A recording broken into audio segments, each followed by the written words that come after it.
जय Hind all of you. Current affair की class हमारी कंटिन्यूअस तरीके से जारी है और आज हम लोग करंट अफेयर में कुछ इम्पोर्टेंट न्यूज और इम्पोर्टेंट कंटेंट रहे हैं उनको हम लोग कवर करेंगे। चूंकि परीक्षा भी आपकी यूपीपीसीएस की बहुत करीब ही अब धीरे धीरे आ रही है, अक्टूबर आने में देर नहीं लगेगी और यूपीएससी तो सर पर है। करंट अफेयर में आज हम लोग देखते हैं कि क्या क्या टॉपिक हम आप कवर करेंगे। ध्यान दीजिएगा, ये कुछ टॉपिक्स हैं जिन्हें हमें और आपको कवर करना है। जैसे आज हम लोग पढ़ेंगे विश्व थिएटर दिवस मनाया जाता है, क्योंकि आपको पता है कि विश्व थिएटर दिवस मनाया जाता है, कब मनाया जाता है, क्या थीम है, ये पढ़ा जाएगा। आज हम आपको पढ़ाएंगे यूनेस्को की सूची में भारत की अस्थायी संपत्तियां।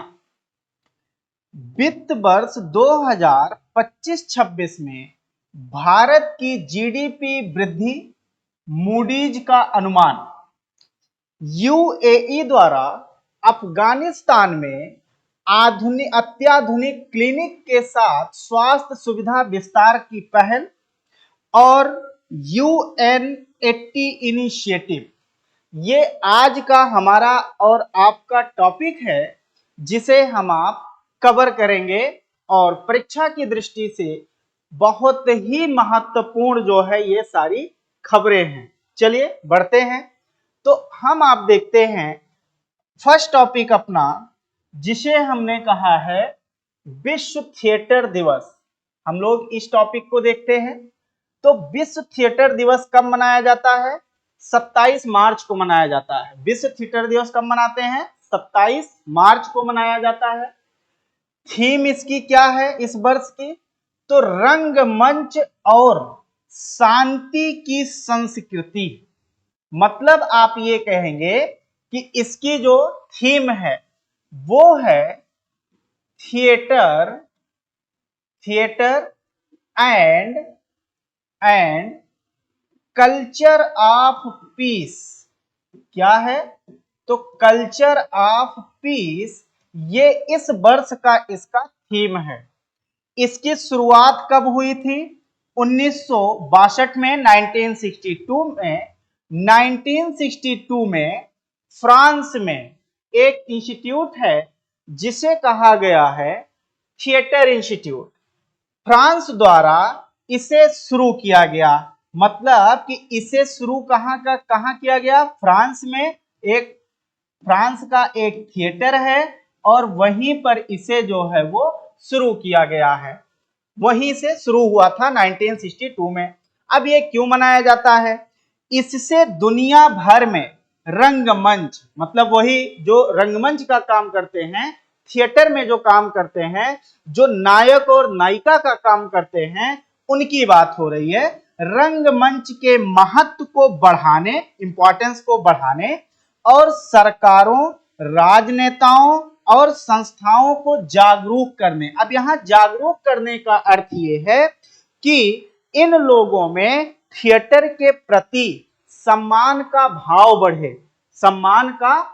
बढ़े, लोग एक डिग्निटी की दृष्टि से देखें जो थिएटर में काम करते हैं, जो कलाकार या आर्टिस्ट होते हैं। तो ये था जो है विश्व थिएटर दिवस, वर्ल्ड थिएटर डे। कब मनाया जाता है? 27 मार्च को। हमारे लिए इंपॉर्टेंट जो है ये हो जाता है एग्जाम के पॉइंट ऑफ व्यू से।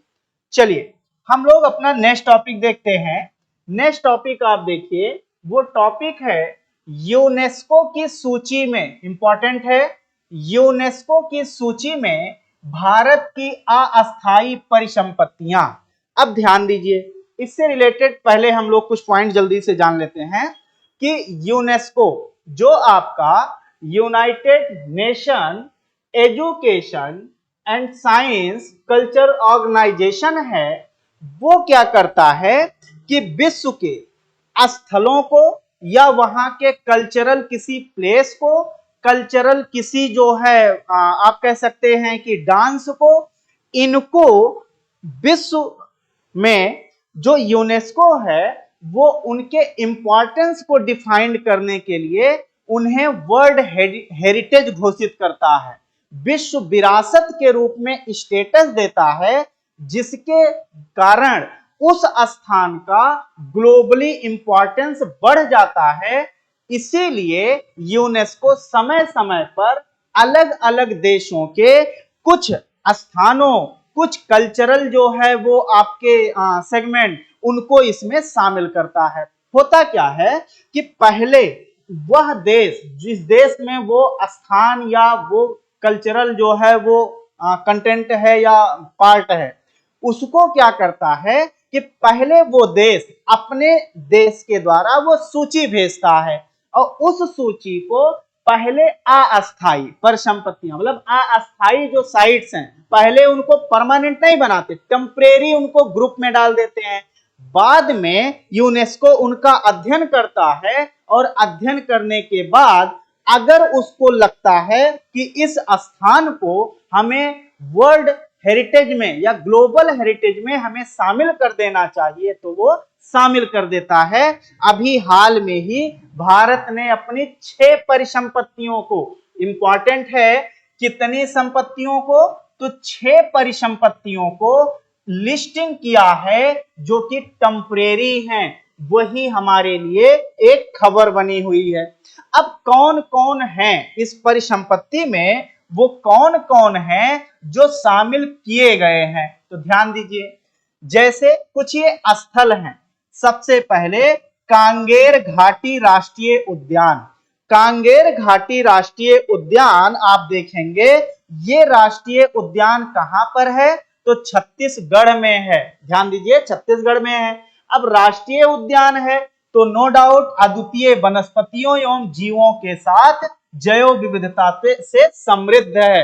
मतलब कि ये जो आपका है, यहां पर आपको फ्लोरा दिखेगा, मतलब कि इस क्षेत्र में आपको विभिन्न प्रकार के पौधे देखने को मिलेंगे, और फौना, फौना का मतलब ये हुआ कि इस क्षेत्र में विभिन्न प्रकार के जंतुओं का निवास देखने को मिलेगा।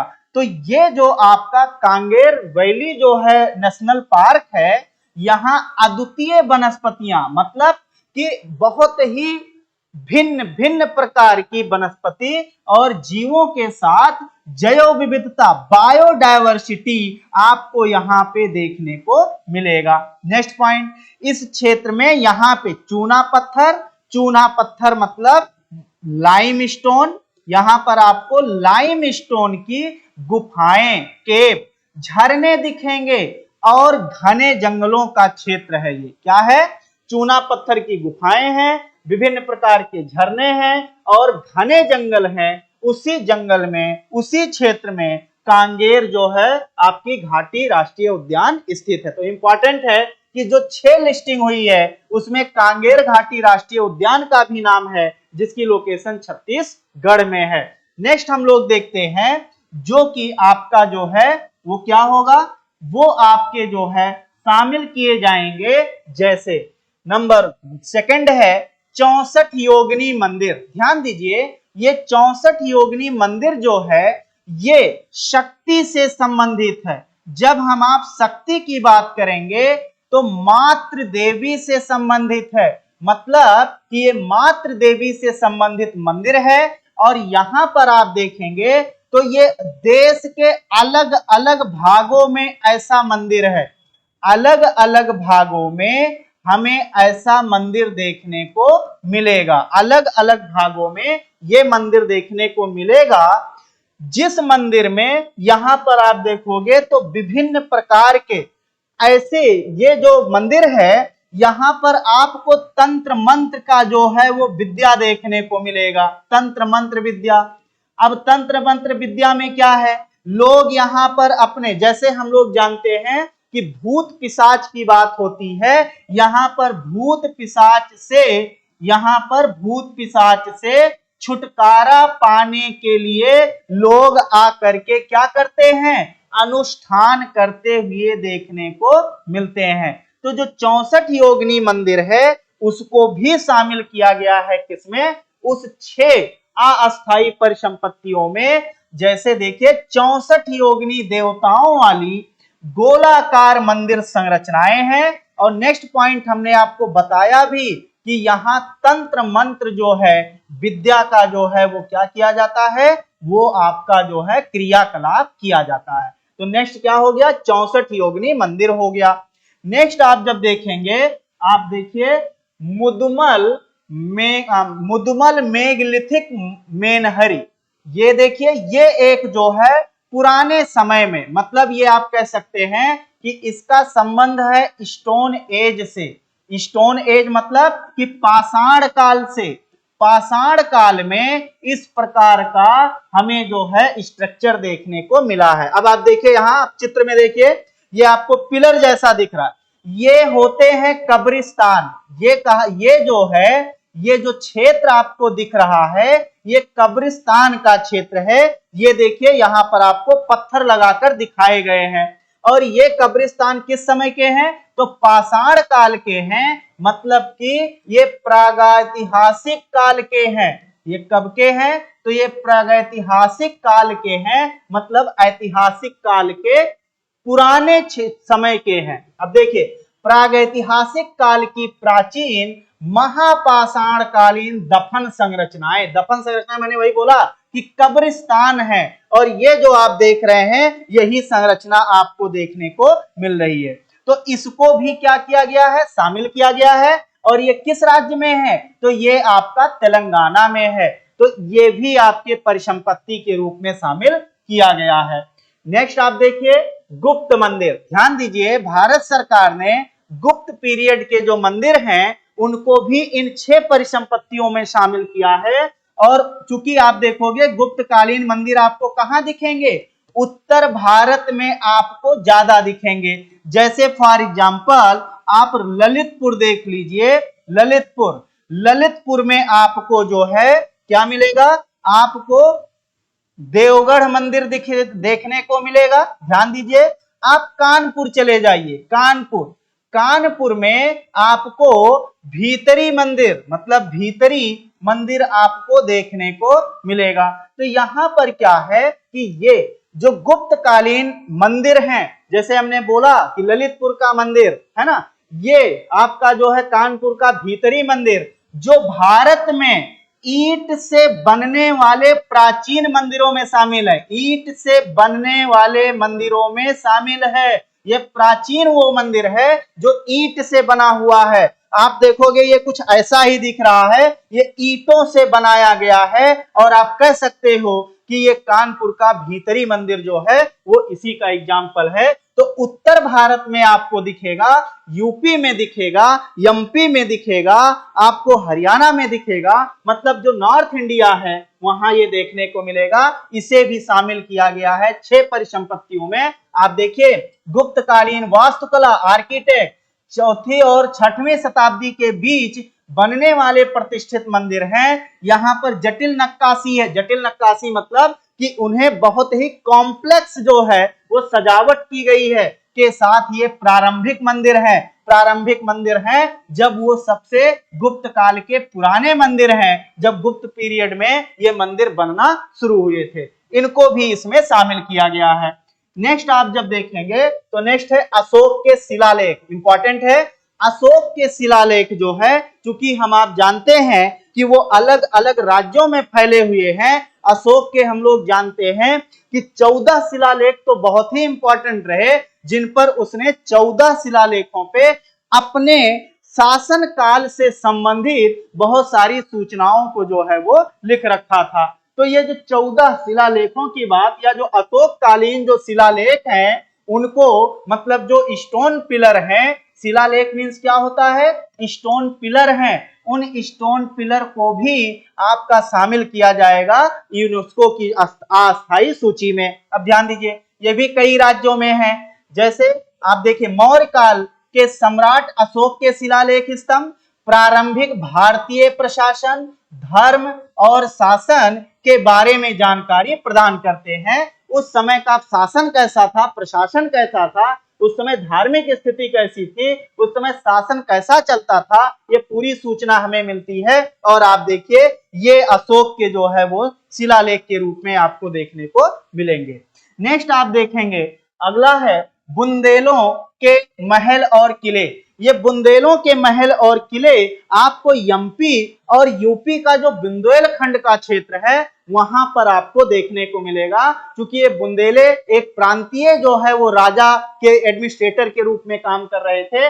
उनके जो फोर्ट हैं, आप देखिए उनके जो फोर्ट और जो महल हैं उनको जो है शामिल किया जाएगा इन 6 परिसंपत्तियों में। और क्या क्या है इसमें, जैसे आपका जो है ये अभी हमने कहा ये एमपी और यूपी में है। जब हम यूपी की बात करेंगे तो ये बुंदेलखंड वाला रीजन, और बुंदेलखंड वाला रीजन आप समझिए झांसी का किला आपने देखा और सुना है। आपने जो है क्या कहते हैं, झांसी हो गया, आपका जो है बांदा में जो है आप देखेंगे वहां का जो है आपका किला हो गया। तो ये जो है आपके शामिल किए जाएंगे। अब देखिए बुंदेला राजपूतों द्वारा निर्मित किलेबंद महल राजपूत मुगल स्थापत्य कला के मिश्रण और ऐतिहासिक महत्व के लिए ये जाने जाते हैं। मतलब ये जो बने उसमें कुछ राजपूतों का जो है वो और कुछ मुगल स्थापत्य कला मतलब मुगल आर्किटेक्ट का मिश्रण किया गया और फिर ये जो है आपका बनाया गया। आप बांदा में जानते हैं कालिंजर का किला है, कालिंजर का किला जो है ये बुंदेलों का जो है एक अच्छा सा बनाया गया जो है वो किला है। इतनी बात समझ गए। तो यहां पर ये आपका हो जाएगा बुंदेले का किला। नेक्स्ट आप जब देखेंगे तो अब ध्यान दीजिए, ये कुछ हैं जिनको यहां पर जो आपका शामिल किया गया है। अब अभी हमने आपको समझाया था कि ये जो परिसंपत्तियां हैं इनमें यूनेस्को मान्यता, अब देखो यूनेस्को की मान्यता मिलती कैसे है। अस्थायी सूची उन स्थलों की सूची है जिन्हें कोई देश यूनेस्को की विश्व धरोहर की स्थिति के लिए नामांकित करता है। यह अभी एक्सप्लेन किया था कि पहले टेम्परेरी लिस्ट में जाएगा फिर परमानेंट लिस्ट में जाएगा।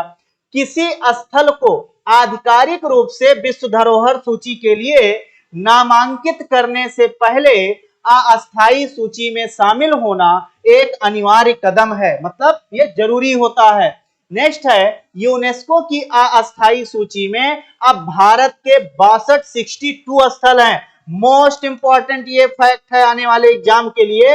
अब भारत के कुल कितनी लिस्टिंग हो चुकी है, खासकर टेम्परेरी लिस्टिंग तो 62 हो चुके हैं। ये 62 में से आने वाले समय में कुछ जो है वो शामिल किए जाएंगे। अभी नवीन जो शामिल किया गया था, चूंकि भारत के कुल 43 प्रेजेंट टाइम में 43 जो है आपके साइट्स हैं जिन्हें शामिल किया गया है विश्व विरासत मतलब धरोहर में, मतलब कि वर्ल्ड जो है हेरिटेज में शामिल किया गया है।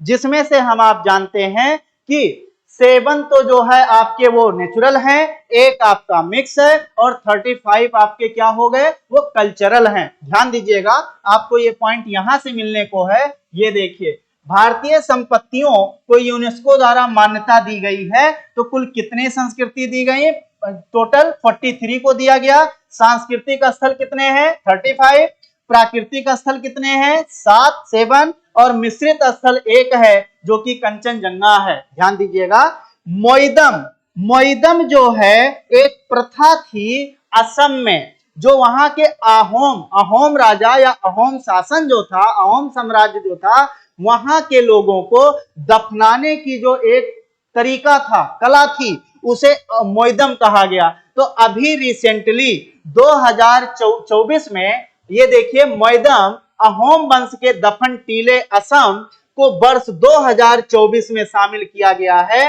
ये भारत का 43वां स्थान जो है आपका क्या है, ये आपका हेरिटेज है। 43वां हेरिटेज कौन सा है तो मोइदम है। चलिए नेक्स्ट हम लोग देखेंगे। अब ये आपका धरोहर स्थल की बात है। यूनेस्को विश्व धरोहर स्थल वह स्थल हैं जिनको अभी हमने बताया सांस्कृतिक, प्राकृतिक और मिश्रित महत्व के लिए मान्यता प्राप्त हैं तथा जो उत्कृष्ट सार्वभौमिक मूल्य रखते हैं। इनकी स्थापना कब की गई थी 1972 में। यूनेस्को की स्थापना 1972 में की गई थी। ध्यान दीजिएगा इसकी जो है स्थापना कब की गई थी, United Nation Education and Science Cultural Organisation, इसकी स्थापना 1972 में। इसका उद्देश्य क्या था? इस कार्यक्रम का उद्देश्य सांस्कृतिक विरासत को संरक्षित करना, जैव विविधता की रक्षा करना और अंतरराष्ट्रीय सहयोग को बढ़ावा देना है।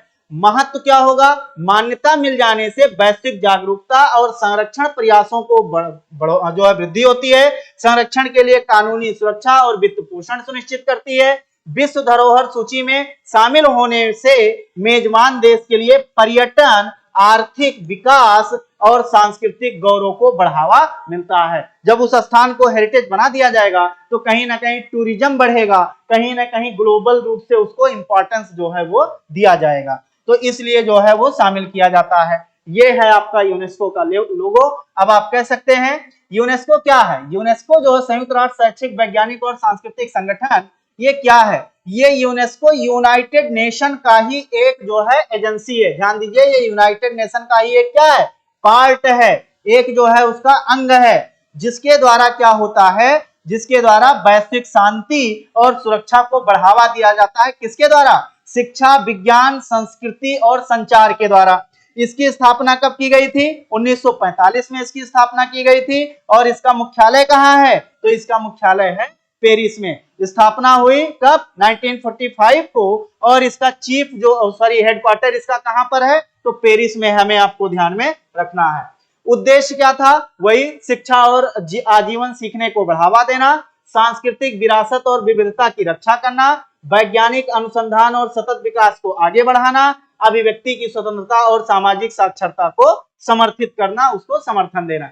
देखिए, अब हमारा नेक्स्ट टॉपिक है। नेक्स्ट टॉपिक ये है कि मूडीज जो है अमेरिका की एक रेटिंग एजेंसी है, जो इन्वेस्टमेंट एंड सर्विसेज को लेकर के वो अलग अलग देशों को उनका अध्ययन करती है और रेटिंग करती है कि किस देश में कितनी जो है इकोनॉमिक ग्रोथ है, उस देश में इकोनॉमिकली कितना जो है स्टेबिलिटी है, और वहां इन्वेस्टमेंट होने के लिए क्या क्या जो है वो फेवरेबल कंडीशन है। उसी के लिए मूडी जो कि अमेरिका की एक रेटिंग एजेंसी है, वो रेटिंग जारी करती है कौन देश किस तरह से ग्रोथ कर रहा है, कहां पर इकोनॉमी में स्टेबिलिटी है, इन सब चीजों को ये बताता है। अभी रिसेंटली इसने एक जो है रिपोर्ट तैयार किया है, खासकर जब आरबीआई ने 0.25 जो है बेसिक जो है जब उसने कम किया है आपके रेपो रेट में, उसके बाद इसने एक रिपोर्ट तैयार किया है कि 2025 और 26 का जो फाइनेंशियल ईयर होगा, उस ईयर में भारत की वृद्धि और भारत में इन्वेस्टमेंट और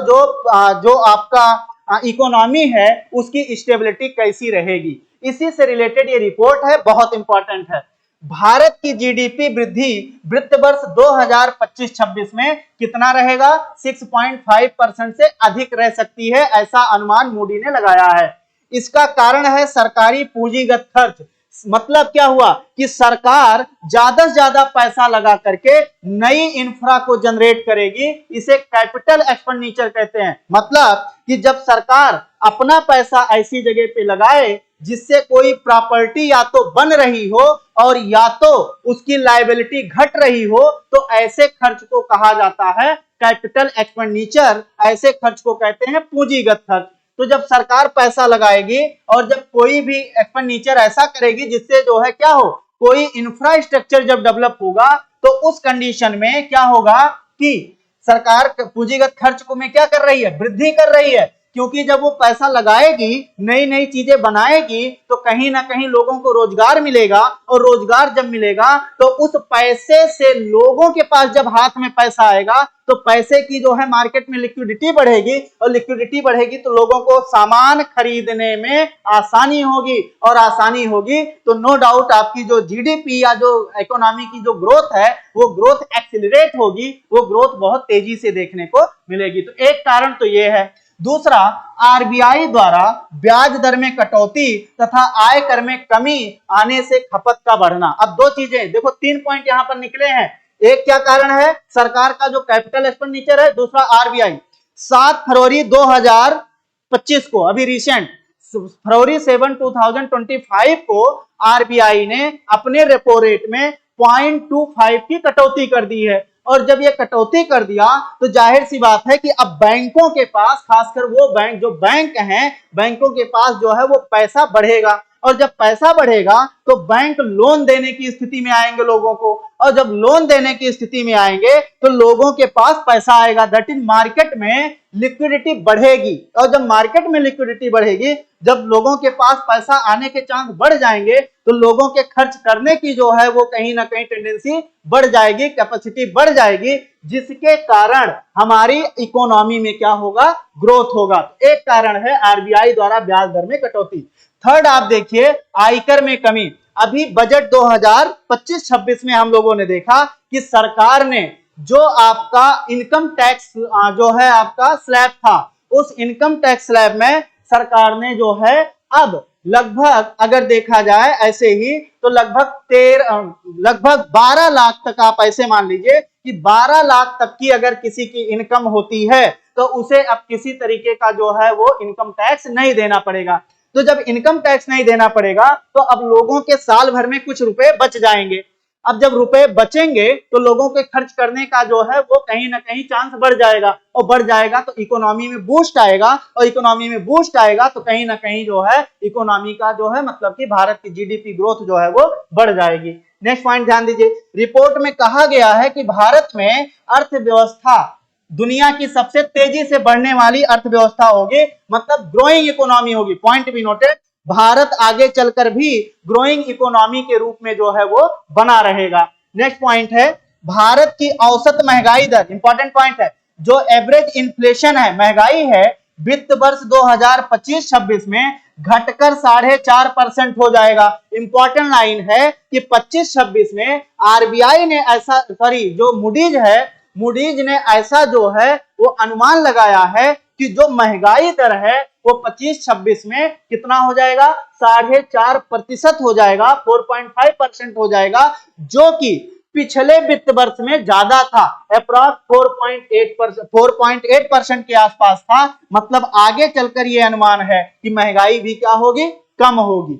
नेक्स्ट पॉइंट देखिए, विकास को क्या होगा, बढ़ावा मिलेगा, नो डाउट, डेवलपमेंट को हम कहीं ना कहीं बूस्ट कर पाएंगे। आरबीआई के ब्याज दरों में कटौती के कारण बैंकों के पास ग्राहकों को, कारोबारियों को लोन देने के लिए पैसा होगा। यही पॉइंट अभी मैंने आपको समझाया है कि बैंकों के पास पैसा देने के लिए हो जाएगा तो लोगों के पास मार्केट में पैसा आएगा। लिक्विडिटी, ये देखिए तरलता मींस क्या होता है, लिक्विडिटी बढ़ेगी तो हमारी इकोनॉमी कहीं ना कहीं क्या करेगी, बूस्ट करेगी। नेक्स्ट पॉइंट आप देखेंगे, नेक्स्ट पॉइंट हम लोग यहां पर ध्यान दें तो ये आपका था कि जो मूडीज है, जो कि अमेरिका की एक रेटिंग एजेंसी है, जो अलग अलग देशों की इकोनॉमी का जो है वो कहीं ना कहीं एक जो है अध्ययन करके रेटिंग करती है कि किस देश की इकोनॉमी किस तरीके से आगे बढ़ेगी। उसने भारत के, आप कह सकते हैं कि मूडीज की जो रेटिंग है वो हमारे लिए सुखद है, हमारे लिए एक सकारात्मक जो है एक कहीं ना कहीं रिपोर्ट देखने को मिली है। क्यों? क्योंकि जीडीपी ग्रोथ भी कहीं ना कहीं ठीक ठाक है और हमारी जो महंगाई दर है वो भी कहीं ना कहीं ठीक ठाक है, जिससे हमारी इकोनॉमी जो है वो अच्छे से जो है वो आगे बढ़ पाएगी, ग्रोथ हो पाएगा।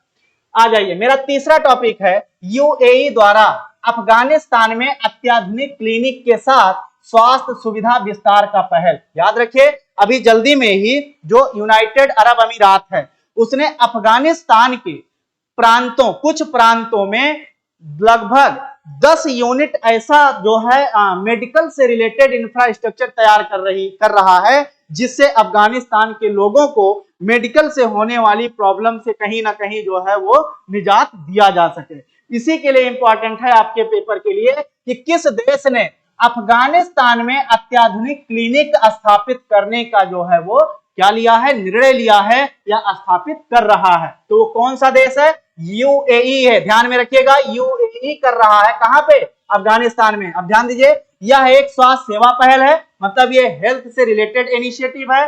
अफगानिस्तान के प्रमुख प्रांतों में 10 अत्याधुनिक मातृत्व एवं बाल चिकित्सा केंद्र स्थापित किए जाएंगे। कितने, 10 जो है ऐसे जो है आपके मेडिकल सेटअप बनाए जाएंगे जो क्या होंगे, जो आपके मॉडर्नाइज होंगे, मॉडर्न होंगे, जहां अलग अलग प्रकार की स्वास्थ्य से संबंधित जो है वो बहुत सारी जो है आधुनिक मशीनें होंगी। वहां पर जो है इसके लिए जो है अच्छा इंफ्रास्ट्रक्चर तैयार किया जाएगा। तो कितनी लगाई जाएंगे, 10, इंपॉर्टेंट है 10, और खासकर फोकस किस पर किया जाएगा, मातृत्व एवं बाल चिकित्सा केंद्र होगा ये। मतलब जो मदर हैं और जो चाइल्ड हैं उन पर जो है कहीं ना कहीं फोकस किया जाएगा, जिससे अफगानिस्तान में महिलाओं और बच्चों को होने वाली हेल्थ इश्यूज को कहीं ना कहीं कम किया जा सके। यह एक ऐतिहासिक मानवीय पहल है, ये एक बहुत हिस्टोरिकल जो है इनिशिएटिव है, क्योंकि एक देश दूसरे देश के लोगों को अगर इस तरीके से जो है वो कहीं ना कहीं जो है उनको लाभ पहुंचाना चाह रहा है, तो ये दो देशों के बीच एक अच्छे संबंध को जो है क्या करता है, दर्शाता है। नेक्स्ट पॉइंट हम लोग देखेंगे, इसका ऑब्जेक्ट क्या था, अफगानिस्तान में स्थिरता, अफगानिस्तान में क्या होना, स्थिरता जैसा, स्थिरता के साथ विकास होना, स्टेबिलिटी के साथ जो है डेवलपमेंट होना, समृद्धि मतलब प्रॉस्पेरस की बात कर रहा है, को बढ़ावा देते हुए महत्वपूर्ण स्वास्थ्य देखभाल आवश्यकताओं को पूरा करना।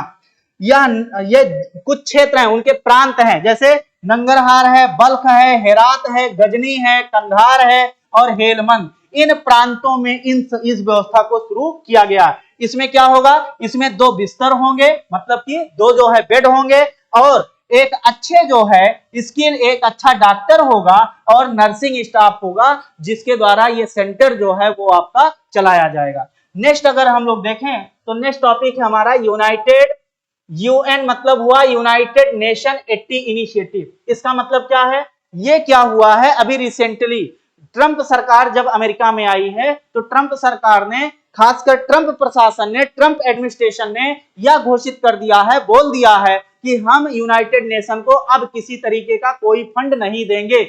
उसी समस्या से निजात पाने के लिए वह जो यूनाइटेड नेशन के जनरल सेक्रेटरी हैं एंटोनियो गुटेरेस, उन्होंने एक स्टेप लिया है, क्योंकि आने वाले समय में ये जो 2025 चल रहा है, इसमें यूनाइटेड नेशन लगभग 80 साल हो जाएगा, क्योंकि 1945 में बनाया गया था। इसी समस्या से निजात पाना और उसमें यूनाइटेड नेशन में कुछ सुधार करना, उनकी दक्षता इफिशियंसी को बढ़ाना, इसके लिए शुरू किया गया है United nation 80 initiative. Important points हो जाता है। तो ये किससे रिलेटेड है, ये रिलेटेड है आपके यूनाइटेड नेशन में क्या करना, इफिशियंसी, इफेक्टिवनेस को बढ़ाने के लिए जो है इस इनिशिएटिव को शुरू किया गया है। यूनाइटेड नेशंस के महासचिव एंटोनियो गुटेरेस ने इस पहल की घोषणा 12 मार्च 2025 को किया है। इंपॉर्टेंट पॉइंट है, इसका उद्देश्य संयुक्त राष्ट्र की कार्यप्रणाली में दक्षता और सुधार करना है। गुटेरेस ने अंडर सेक्रेटरी जनरल गाय राइडर के नेतृत्व में एक आंतरिक टास्क फोर्स नियुक्त किया है, जिसमें पूरी संयुक्त राष्ट्र प्रणाली का प्रतिनिधित्व करने वाले शामिल है। यह कदम महासचिव ने उठाया है। क्यों उठाया है, जब अमेरिकी राष्ट्रपति डोनाल्ड ट्रंप ने संयुक्त राष्ट्र को फंड देने से क्या कर दिया है, मना कर दिया है कि हम संयुक्त राष्ट्र को फंड नहीं देंगे, क्योंकि संयुक्त राष्ट्र अच्छा काम नहीं कर रहा है, क्योंकि ट्रंप प्रशासन बहुत सारे डिसीजन जो है वो लेता रहा है। अब हम लोग देखेंगे, नेक्स्ट आपका टॉपिक है नगर निगम बनेंगे सोलर सिटी। याद रखिए, उत्तर प्रदेश सरकार ने अभी डिसीजन लिया है कि 17 नगर निगमों को सोलर सिटी बनाया जाएगा, मतलब वहां पर सोलर एनर्जी या सोलर पावर को जो है बढ़ावा दिया जाएगा। देखिए 13 मार्च 2025 को गोरखपुर में आयोजित राष्ट्रीय स्वच्छ वायु कार्यक्रम नेशनल क्लीन एयर प्रोग्राम के तहत हुई नेशनल कॉन्फ्रेंस में उत्तर प्रदेश सरकार ने राज्य के सभी 17 नगर निगमों में सोलर सिटी के रूप में विकसित करने का निर्णय लिया है। तो ये कौन सी सरकार ने निर्णय लिया है, उत्तर प्रदेश सरकार ने सारे नगर निगम को सोलर सिटी बनाने का क्या लिया है, निर्णय लिया है। अब इससे फायदा क्या होगा, फायदा एडवांटेज ये है, इससे नवीकरणीय ऊर्जा मतलब रिन्यूएबल एनर्जी को जो है बढ़ावा दिया जाएगा और ऊर्जा के क्षेत्र में आत्मनिर्भरता सुनिश्चित होगी, मतलब हम सेल्फ डिपेंड होंगे, ये इंपॉर्टेंट है। सरकार द्वारा सौर ऊर्जा संयंत्रों की स्थापना की जाएगी और सौर स्ट्रीट लाइट्स जैसी योजनाओं का प्रोत्साहित कर लागू किया जाएगा। ऊर्जा लागत को प्रभावी मतलब कि कम से कम पैसा खर्चा हो, कॉस्ट कम आए। हरित ऊर्जा ग्रीन एनर्जी को बढ़ावा दिया जाएगा। यह पहल भारत के द्वारा निर्धारित महत्वाकांक्षी लक्ष्य, याद रखिए भारत सरकार ने डिसाइड कर रखा है कि 2070 तक भारत नेट जीरो की स्थिति में आ जाएगा, मतलब जितना कार्बन डाइऑक्साइड या कार्बन का प्रोडक्शन होगा उतना ही खपत भी हो जाएगा, मतलब पूरा का पूरा जो है वो जीरो हो जाएगा। मतलब इमिशन और एब्जॉर्बेशन का रिजल्ट जो है वो बैलेंस हो जाएगा, जितना निकलेगा उतना पेड़ पौधों द्वारा ले लिया जाएगा। इसे क्या कहते हैं? नेट जीरो कहते हैं। और ये लक्ष्य हमने कब डिसाइड किया है? 2070 तक। तो इस स्थिति में इसको हम लोग पा सकते हैं, ये हमारे लिए इंपॉर्टेंट हो जाता है। तो यहां पर आप देखिए, अब सोलर सिटी क्या होते हैं? एक ऐसा शहर होता है जो अपनी ऊर्जा आवश्यकताओं की पूर्ति किससे करता है? सौर ऊर्जा से करता है। इसमें क्या होता है? बिजली उत्पादन, परिवहन, जलपूर्ति और दूसरी बुनियादी सेवाएं सौर ऊर्जा पर निर्भर होती हैं। मतलब क्या हुआ कि बिजली उत्पादन, पावर प्रोडक्शन, ट्रांसपोर्टेशन और जो वाटर सप्लाई है, ये सब और जो बेसिक जो है वो सर्विसेज होती हैं, एसेंशियल सर्विसेज होती हैं, वो किस पर डिपेंड किया गया है? सोलर ऊर्जा पर, सौर ऊर्जा पर। मतलब कि सौर ऊर्जा मतलब सोलर एनर्जी पर जो है वो किया गया है। नेक्स्ट है आपका, अमेरिकी सरकार ने इस्पात एवं एल्यूमिनियम पर क्या किया है? आयात जो है वो लगाया, टैरिफ जो है वो आपका लगाया है। तो यहां पर आप ध्यान दीजिएगा, अगर हम लोग देखें तो ये सारे कुछ टॉपिक्स हमने आपको बताए हैं, ये सारे टॉपिक आपके लिए जो है वो इंपॉर्टेंट हो जाते हैं। तो यहां से जो आपके क्वेश्चंस आएंगे वो सारे के सारे क्वेश्चन आप जो है यहाँ पे कर पाएंगे। और ये थी आज हमारी करंट की क्लास। चूंकि हम आपको पर डे जो है ये क्लास हमारी करंट की जो है वो कंटिन्यू रूप से तैयार जो है वो जारी रहेगी, चलती रहेगी। और ऐसे हम आपको मैटर देते रहेंगे, जो चीजें एक्सप्लेन करने वाली होगी वो हम आपको एक्सप्लेन करके बताएंगे, और जो इंफॉर्मेशन ऐसे चाहिए हम आपको देते रहेंगे। उतना क्वेश्चन आप जरूर पर डे पाएंगे जितने क्वेश्चन पेपर में आपके बनते हैं। ठीक है, इसी के साथ जो है अब क्लास हम लोग जो है वाइंड अप करेंगे। सबको धन्यवाद, थैंक यू, जय हिंद।